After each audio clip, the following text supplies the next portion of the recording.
Epstein is seen for the first and only time on camera at 7:49 p.m. when the Department of Justice said he was escorted to his cell from another wing of the unit. It's important to note here, you don't actually see Epstein ascend the stairwell to his cell block. Remember what Dan Bongino said. There's video clear as day. He's the only person in there and the only person coming out. You can see it. Dan Bongino lied. He's been compromised. We all know that he's compromised. They predicted again that he would win in 2024. Well before they knew he was going to run again. Well before he lost to not serve concurrently. How did they know that? Epstein is seen for the first and only time on camera at 7:49 p.m. when the Department of Justice said he was escorted to his cell from another wing of the unit. And we can't even see, look.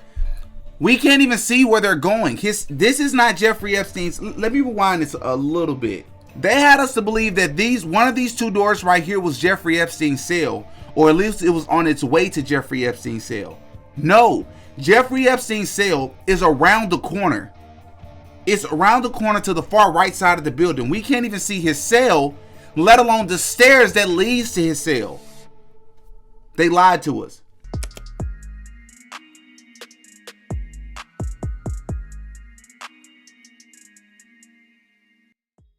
If you are not yet a member of the Patreon, link is in the description. Please consider becoming a member, as you will have access to many videos you cannot find here on YouTube. And the tape itself. These inconsistencies, while not contradicting the conclusion Epstein died by suicide, do introduce questions that the government so far has declined to answer. We'll show you those in a moment. First, let's break this all down. Well. Now, would you look at that? Of all people, CBS News is exposing the Trump administration for lying about the Epstein video. The video that they released from the jail footage, turns out that it wasn't just a minute missing. Turns out it wasn't just 2 minutes missing. There's a lot more wrong with this video. And when y'all see this, listen, if you want your mind blown, and not just what I'm going to show you in this video, but some additional information I need to give you all, you want to watch this video all the way through. You will not be disappointed.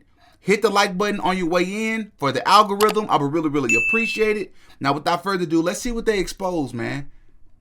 Epstein was held at the Metropolitan Correctional Center in Lower Manhattan, in a unit separate from the general population known as the Special Housing Unit, or SHU.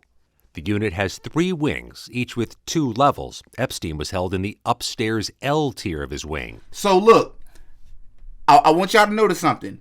They're once again reiterating that Jeffrey Epstein was in a special unit. Again, and I want to make sure I say this. People are like, why do y'all care so much about the Epstein?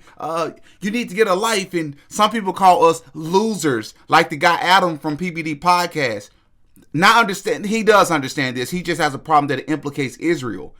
The problem is this implicates, or the implications here are far too big, bro. It talks about PDF files in our government. It talks about the people that's running our government and if they're being blackmailed. And what are they being blackmailed to do? How is that impacting us as the American people? I want to know that. You should too. But even in the special unit, they're claiming that these cameras went out. Now remember, they claimed that there was no video footage at all. And then they released this video having us to believe one thing when there's so many lies about this video. Even in a special unit, they still did not make sure that the cameras were working. Okay. That tier is accessed by a set of stairs from the central common area. Directly adjacent to those stairs is the officers' station, where on-duty corrections officers spend most of their time. The Inspector General report says several cameras in the unit were streaming a live feed to a remote location in the prison, but no one was watching them. Malfunctioning equipment meant only one camera recorded. So look at this, y'all. There's 5 cameras. There's one at the direct end of the hallway from where Jeffrey Epstein's so-called cell was. There's another camera diagonally across the room right outside the door from his cell. There's another camera at the end of that hallway for those cells on that side of the building. Then there's a camera at the other left end of the building. And then there's this camera here that's highlighted green.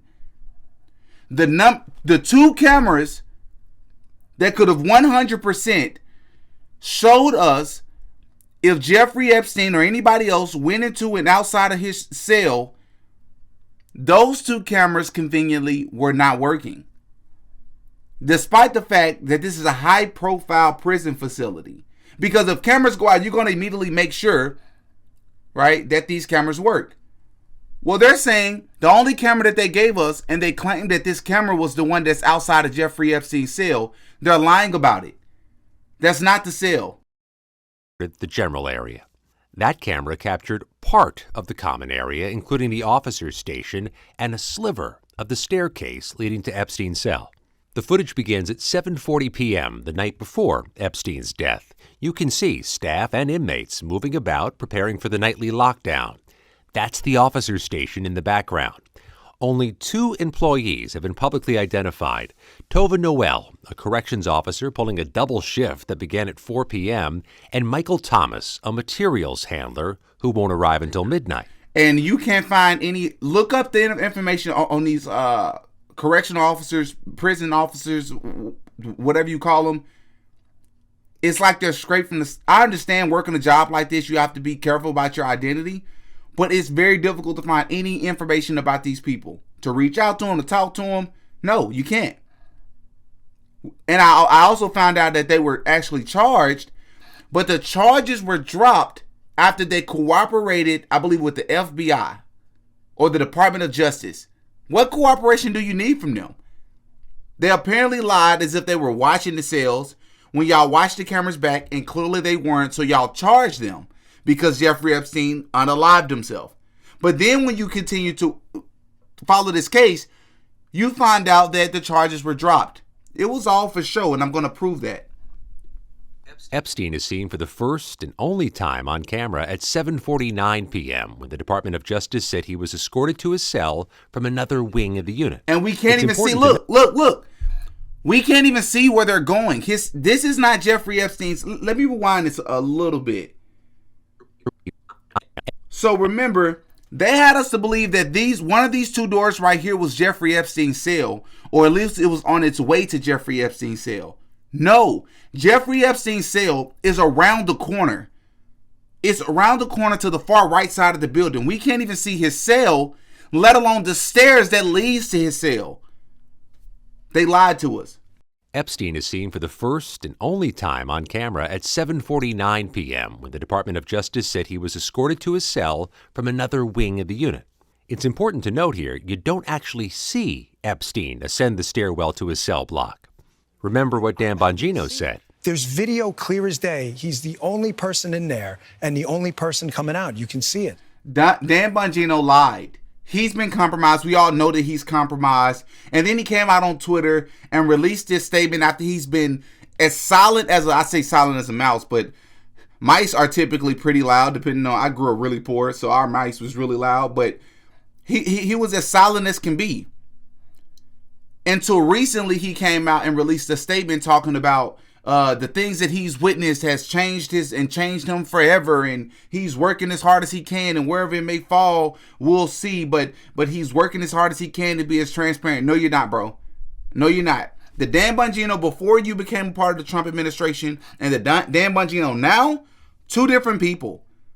2 different people, bro. Stop gaslighting us, bro. We're not stupid. We're not stupid, dude.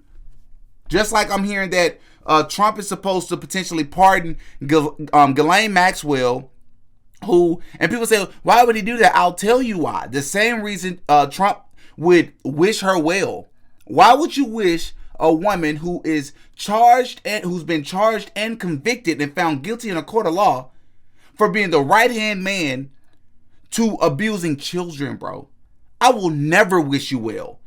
Especially, to make it even worse, when you're a part of some sophisticated blackmailing ring involving multiple different governments. I will never wish you well. Not even as a term of endearment. Never. Never. Never. Never. Let's zoom in and play that again in slow motion. Here's the sliver of stairs. Epstein is here with his escort, and they walk off screen. When the FBI released the video, they said anyone entering or attempting to enter the tier where Epstein's cell was located from the common area would have been captured by this footage. But with the primary entrance here, the pathway from the entrance to the stairs is completely out of view of the camera. For the next hour or so, corrections officers and inmates are seen moving about, preparing for all prisoners to be locked down. At 8:21, another inmate is seen being escorted toward the stairs leading to Epstein's cell area. No movement is detected on the stairs again. By 8:24, all of the inmates appear to have been taken to their cells.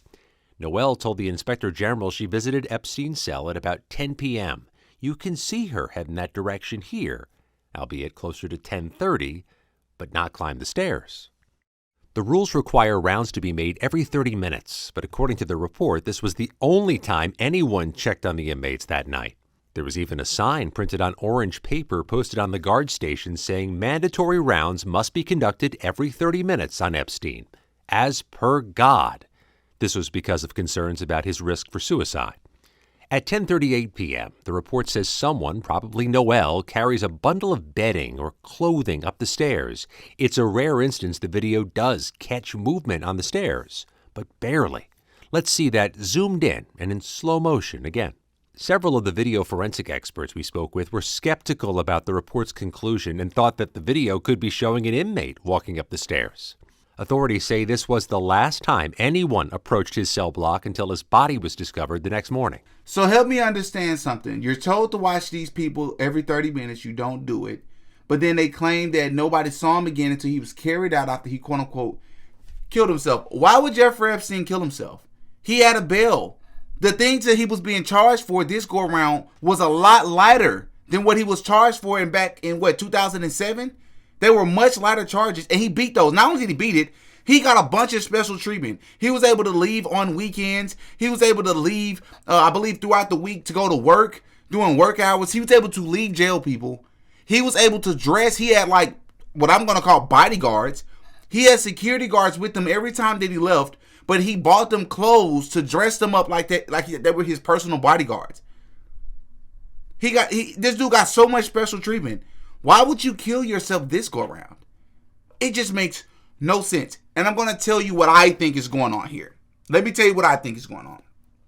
What I think is going on is I think this is all orchestrated. I think they're playing games.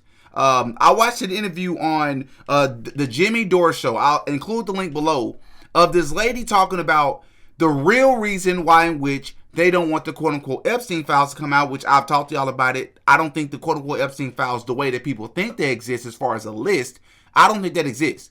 But she talked about how people want these files to come out, but they don't really understand the real reason that the powers that be, the deep state, don't really want these files to come out. And it's not simply because Trump may be implicated or Israel may be implicated, but more specifically, what people keep forgetting about, what Jeffrey Epstein's, what we're going to call his rather unique skill set. She says that based on her research, there was millions of dollars missing during the times that Jeffrey Epstein was out. Take a listen. I believe Epstein, yes, you were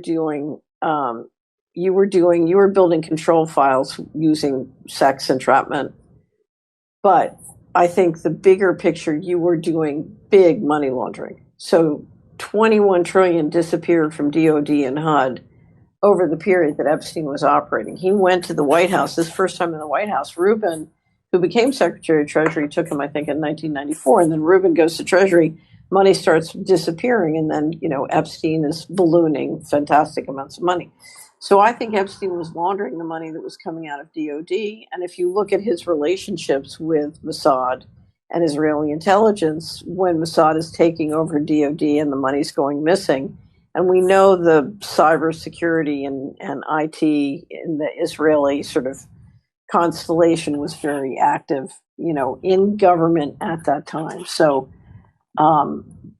I just think if you let the files out, people are going to connect the dots between Epstein, Mossad, the growing power of Israel, AIPAC, and then where did their pension fund money go?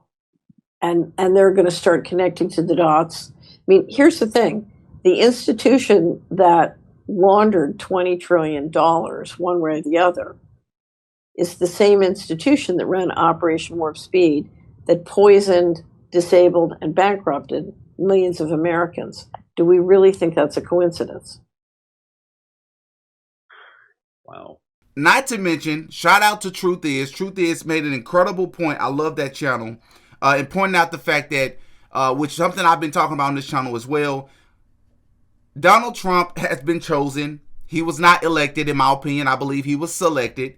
And people are going to say, what do you mean? Like so many people wanted to be in. No, I have a theory. I haven't heard anyone else say this before. I believe things became so radical on purpose with the Biden administration, with the gender affirming stuff and with the abortion stuff. And some states was willing to push it up until birth. And you had what they call in quote unquote the woke. I hate that they call it woke. They hijacked that term. Woke used to mean something positive, but now they're using it as something negative, but I digress. Things became so radical that you forced the country to rebel against even people who were centrist. They rebelled against the left. Why do I think that was the thing? Because the whole time, I was like, I guess I'm not a Democrat. I guess I've kind of always known for the most part, but like these last 6, 7, 8 years have been insane. And then I thought about it. I said, it would make the most sense that they will make the quote-unquote left become so radical that the narrative leading up to Trump's re-election and his resurgence and his comeback would make perfect sense, that no one would question Trump being elected 2 times, which I think is that the first time in American history? I don't remember. 2 times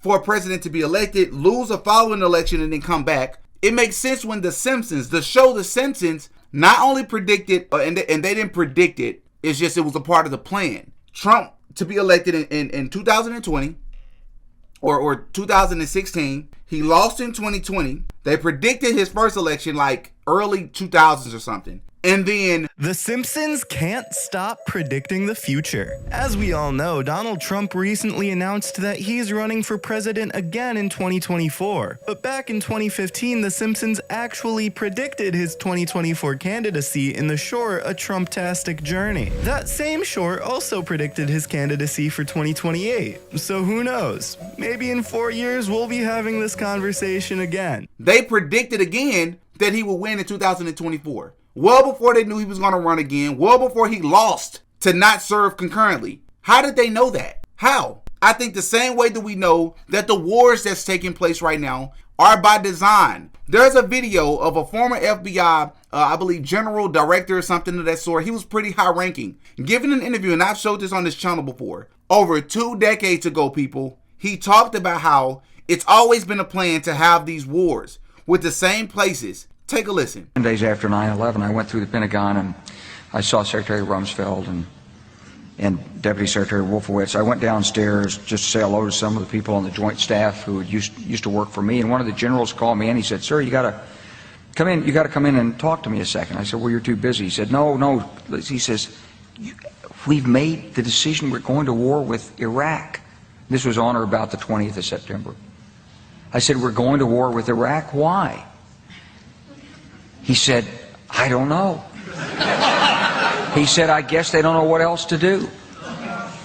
So I said, "Well, did they find some information connecting Saddam to Al-Qaeda?" He said, No. He says, "There's nothing new that way. They've just made the decision to go to war with Iraq." He said, "I guess it's like we don't know what to do about terrorists, but we've got a good military and we can take down governments." And he said, "I guess if the only tool you have is a hammer, every problem has to look like a nail." So I came back to see him a few weeks later, and by that time we were bombing in Afghanistan. I said, "Are we still going to war with Iraq?" And he said, "Oh, it's worse than that." He said, he reached over on his desk, he picked up a piece of paper, and he said, I just got this down from upstairs," meaning the Secretary of Defense's office today, and he said, "This is a memo that describes how we're going to take out 7 countries in 5 years. Starting with Iraq and then Syria, Lebanon, Libya, Somalia, Sudan, and finishing off Iran." Not to mention, once again, you had a gentleman by the name of Albert Pike. If you don't know who Albert Pike is one of the most leading figures in Freemasonry of all time. He's one of the quote-unquote godfathers of Freemasonry, if you will. And he wrote a letter in 1871 called the 3 World Wars Letter. Once again, shout out to Truth Is because he talked about this first. But in this letter, he talked about how there is going to be a World War III. And it's by design, just like each war was by design. The First World War was to destroy Tsar and to establish communism, which is very interesting because even though World War I was, I believe, in 1914, it was in the early 1900s. Not long after that, we had a lot of the civil rights stuff that came place, which brings me to my Martin Luther King documentary. If you haven't seen it, you should really go and check it out. If you've seen it already, you already know where I'm going. There was a lot of communism that came out of the civil rights era, the civil rights movement, by design. There was a lot of undercover communists. And I'm not even going to give too much away. Y'all got to go and check that out. It makes perfect sense. World War II is intended to create a conflict between fascists and political Zionists. If you don't know what a Zionist is in short, somebody that's super pro-Israel, right? They believe in the quote-unquote greater Israel by any means necessary. And then World War III was to trigger a global conflict between Zionists and the Islamic world, which is very interesting when you take a look at what's happening right now between Israel and Palestine. People are questioning, why is nobody stopping what Israel is doing? Why has this escalated? Why are they killing so many children and women and innocent men and families? Because it's all by design. Just like Trump presidency was all by design. Trump was supposed to be where he's at by design. Check out my Trump the Dark Magician video. And I believe that relates to the Epstein thing, because when you see the way that this administration has collapsed, they've in my opinion, they've ruined and they've greatly tarnished their credibility, their reputation. A lot of their base has turned on them because they see this for what it is, right? But that's my opinion. This is groundbreaking. This is so groundbreaking. I personally don't believe that Jeffrey Epstein is dead. I don't. I think that this is some part of some high-level orchestrated plan to get him up out of there. And I think Jeffrey Epstein is living off the coast somewhere, enjoying life. I do. And I think this is I think it's a distraction, but I think it's other things as well, right? I think it's being used as maybe, I don't know if it's being used as a Trojan horse, but I do believe that it's being used to expose certain things about the government that we're supposed to see. Because they wouldn't show us anything we're not supposed to know. It's just a matter of time before we fully find out the reason behind all of this. But y'all up in the comment section, y'all give me your thoughts. Have y'all seen this? What do y'all think about this video footage? Does it blow your mind? Did you expect this? Give me your thoughts as always, man. Hit the like button on your way out. I really appreciate it. As always, I'm Demetrius. I go by DD. That's all for this one. Peace.